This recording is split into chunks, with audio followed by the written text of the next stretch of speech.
जब पृथ्वी पर अनेकों असुरों का प्रकोप हुआ, गिरिराज जी की उत्पत्ति कैसे हुई इसका वर्णन करते हुए कह रहे हैं गर्ग संहिता में श्री गर्ग आचार्य जी कि जब पृथ्वी पर बहुत असुरों का भार हो गया, प्रभु को जब उसने पुकारा तो भगवान पृथ्वी का भार उतारने के लिए यहां भूतल पर अवतार धारण किया। भार उतारने के लिए हमारे ही लाल जो प्रकट हुए हैं, उन्होंने श्री जी से भी कहा कि आपको हमारा वियोग सह नहीं हो पाएगा तो आप भी चलिए। श्री जी ने कहा कि जहां वृंदावन नहीं है, श्री यमुना जी नहीं है, श्री गिरिराज जी नहीं है, मेरा मन महासुखी नहीं हो सकता। अवतार प्रकरण में यत्र वृंदावनम नास्ति यत्र नो यमुना नदी यत्र गोवर्धनो नास्ति तत्र में न मन सुखम। मेरे मन में प्रसन्नता नहीं हो सकती। प्रभु ने उनकी प्रसन्नता के लिए श्री यमुना जी, गिरिराज जी, गोवर्धन जी और वृंदावन यहां प्रकट हुआ। एक समय श्री पुलस्त ऋषि जी अनेकों तीर्थों का भ्रमण करते हुए गिरिराज जी के समीप पहुंचे। द्रोणगिरी पर्वत पर, द्रोणगिरी पर इनका अवतार हुआ, वहां पहुंचे। इनकी ऐसी दिव्य शोभा वे देखकर आसक्त हो गए। चारों ओर मालती की लताएं लगी हुई हैं, मालती, माधवी आदि सुंदर सुंदर वृक्ष हैं, फल फूलों से लदे हुए। हृदय एकदम द्रवित हो गया। और गिरिराज जी की शिलाएं गौर श्याम वर्ण से युक्त हैं। अच्छा, ये हरिदास वर्ण हैं, परम भक्त हैं। विशेष बात थी उनके हृदय में आई कि यदि इनको मैं ले चलूं काशी और वहां इन पर भजन करूं तो बड़ा अच्छा होगा, मुझे मेरे अभीष्ट की प्राप्ति भी हो जाएगी। ऐसा विचार किया और द्रोणगिरी के पास गए, तत्काल प्रणाम किया। उन्होंने कहा, आज्ञा करें प्रभु, क्या मैं आपकी सेवा कर सकता हूं? तो श्री पुलस्त जी ने कहा, द्रोण, तुम पर्वतों के स्वामी हो, मैं काशी निवासी मुनि हूं, तुम्हारे निकट याचक बनकर आया हूं। मुझे अन्य किसी वस्तु की चाह नहीं है। ये जो तुम्हारे पुत्र गिरि गोवर्धन है ना, इन्हीं को मैं चाहता हूं, यही मुझे चाहिए और मुझे कोई आकांक्षा नहीं है। मेरा मन इनमें आसक्त हो गया है। इनको काशी ले जाकर मैं विराजमान करके इन पर तप करूंगा, भजन करूंगा। पुलस्त जी की बात सुनकर द्रोणगिरी तो हृदय में भयभीत हो गए और उन्हें भी पुत्र मोह, क्योंकि ऐसा पुत्र भगवान का परम भक्त। पर कुछ कह नहीं सके, आंखों में आंसू भरे हुए कहा कि प्रभु, अवज्ञा के भय से मैं मना तो कर नहीं सकता, क्योंकि श्राप दे सकते हैं आप, लेकिन पुत्र का स्नेह मुझे व्याकुल किए दे रहा है। यह पुत्र मुझे अत्यंत प्रिय है, लेकिन आपके श्राप के भय से मेरा हृदय भी भयभीत है। इसलिए इसे मैं आपके हाथों में देता हूं, आप इसे ले जाइए, बहुत प्रेम से रखिएगा। तब श्री पुलस्त जी ने गिरिराज जी के पास आकर कहा कि चलो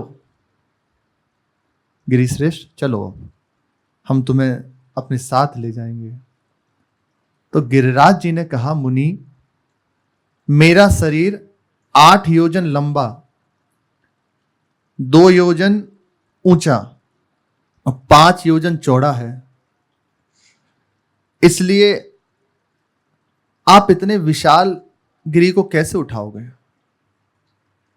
बोले, तुम निश्चिंत रहो, तुम ऐसे हाथ में रख के ले जाएंगे। तब के धनी महापुरुष, रावण इन्हीं का तो नाती है। उत्तम कुल पुलस्त कर नाती, इन्हीं का नाती है रावण। बोले हाथ में रख के ले चलेंगे। कहा ठीक है। गिरिराज जी ने कहा कि मेरी एक शर्त है। कि वो क्या है? आप जहां कहीं भी भूमि पर यदि मुझे रख देंगे, फिर मैं वहां से पुनः नहीं उठूंगा। ऐसा आप विचार कर लीजिए। अगर ये आपको मंजूर है तो हम आपके साथ चल सकते हैं। कहा तुम चिंता क्यों करते हो, हम भी प्रतिज्ञा लेते हैं कि आपको मार्ग में कहीं नहीं रखेंगे, काशी से पहले विश्राम नहीं लेंगे। तय हो गया। अब पिताजी से विदाई लेकर श्री गिरिराज जी पुलस्त ऋषि के हाथ पे बैठे। उन्होंने विशाल स्वरूप धारण किया और हाथ पे विराजमान, ऐसे ही लिए चले जा रहे। रास्ते में ब्रजमंडल पड़ा।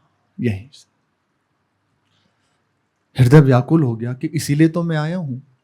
यहां प्रभु की नित्य लीला होनी है, प्रभु की लीला में संयोग करने के लिए तो मैं आया हूं। प्रभु मेरे ऊपर गौचारण करेंगे, अपनी प्रिया के संग विहरण करेंगे, अनेकों इन कंदराओं में लीलाएं करेंगे। इसीलिए तो मैं आया हूं, उनको सुख देने के लिए। पर ये तो मुनि मुझे लिए ही जा रहे हैं, क्या करूं? तत्काल उन्होंने अपना भार बढ़ाना शुरू कर दिया।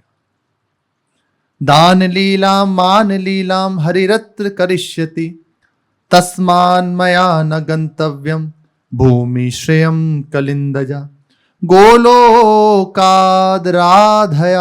सोर्ध श्री कृष्णो अत्राग्रमिष्यति, कृतकृत्यो भविष्यामि कृत्वा तद्दर्शनम परम।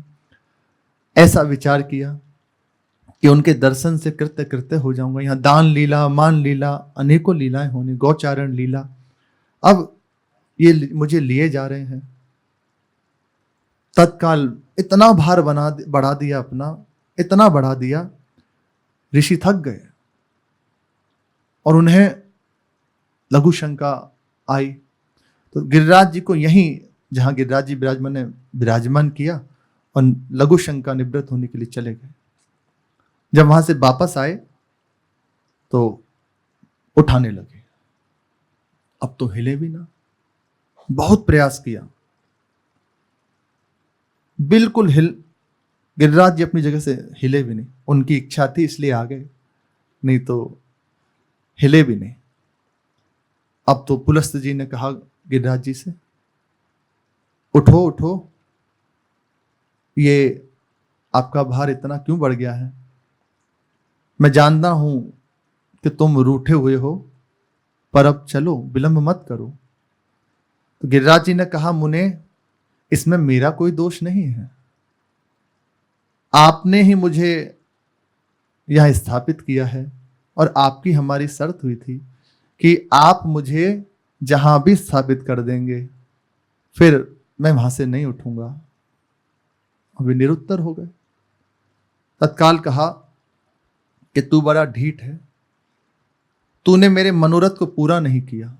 सब परेशानी इसकी है, जितना भी बंधन, जितना भी क्लेश है, बस इसकी है। मेरी कामना में बाधा पड़ गई, आगे प्रसंग है। तो बस जहां कामना में बाधा पड़ी, हमारे दुख का मूल यही है। इसलिए कहा जाता है कि कामना बस इतनी हो, प्रभु की प्रसन्नता के लिए। कोई कामना, बस एक ही बात हो, प्रभु को कैसे रिझाऊं। तो आप जहां हो, जैसे हो, जिस स्थिति में हो, आप मुक्त हो। आपको अलग से कुछ नहीं करना पड़ेगा। नहीं तो यही कामना बाधक है, बार बार बंधन का हेतु कुछ और नहीं, ये कामना ही है। शरीर सुख की कामना, भोगों की कामना। अतः श्राप दे दिया, जा तो प्रतिदिन तिल तिल भर क्षीण होता जाएगा। तब से श्राप देकर मुनि काशी चले गए। उन्हें मैं यहां विराजमान हो गया, प्रभु खेलेंगे बस। ऐसा ही हुआ। तब से एक और लीला आती है आदि वाराह पुराण में, कि जिस समय राम सेतु का निर्माण किया जा रहा था, देखो सब लीलाएं सत्य हैं, क्योंकि हरि अनंत, हरि कथा अनंता। कल्प भेद के भाव से सब लीलाएं हैं। जैसे पूर्व में सुना कि सारस्वत कल्प में श्री यमुना जी की 3 धाराएं आती, अभी वो नहीं है। बहुत, क्योंकि विशाल वैभव भगवान का बहुत विशाल है। कई बार इसे पाठन करो शास्त्रों का तो समझ ही नहीं आता कि यहाँ ये कही थी। अब एक जगह हमने पढ़ा कि बैन की भुजा से ही तो प्रकट हुए, लेकिन वहां कुछ और था। तो अलग अलग है, पद्म पुराण में अलग था, भागवत जी में अलग। तो ये कल्प भेद के अनुसार है, भगवान की लीलाएं सब सत्य हैं। तो एक लीला यहाँ आदि वाराह पुराण में है कि जिस समय राम सेतु का निर्माण किया जा रहा था तो भगवान की आज्ञा से जगह जगह से सब बड़े बड़े विशाल पर्वत लाए जा रहे थे। श्री हनुमान जी महाराज भी गिरिराज जी को उठा के लिए जा रहे थे जहां निर्माण हो रहा है सेतु का। तो उसी समय देववाणी हुई कि समुद्र में सेतु निर्माण हो चुका है, इसलिए अब कोई भी यहां पर्वत आदि ना लाए और जिसके पास है वो वहीं विराजमान कर दे। ऐसी आज्ञा प्रभु की हुई। हनुमान जी ने ब्रजमंडल में ही विराजमान कर दिया। तत्काल श्री गिरिराज जी ने कहा कि प्रभु, आपने मुझे प्रभु की सेवा से वंचित कर दिया। मैं उनके चरणों का स्पर्श प्राप्त करता, उनका दर्शन करता, पर आपने मुझे वंचित कर दिया, इसलिए मैं आपको शाप दूंगा। हनुमान जी ने कहा कि सुनो, ऐसा नहीं है, तुम परेशान मत हो। हे गिरिवर, क्षमा करो, इसमें मेरा कोई दोष नहीं है, ये तो प्रभु की आज्ञा हुई है। और जिस समय भगवान 28वीं चतुर्युगी के द्वापर में अवतार धारण करेंगे तो ब्रजमंडल में तुम होगे और ब्रजमंडल में इंद्र का मान भंग प्रभु करेंगे। उस समय अपने कर कमल पर तुम्हें विराजमान करेंगे, अनेकों लीलाएं तुम्हारे पास करेंगे। तुम निश्चिंत रहो, प्रभु स्वयं आएंगे तुम्हारे पास।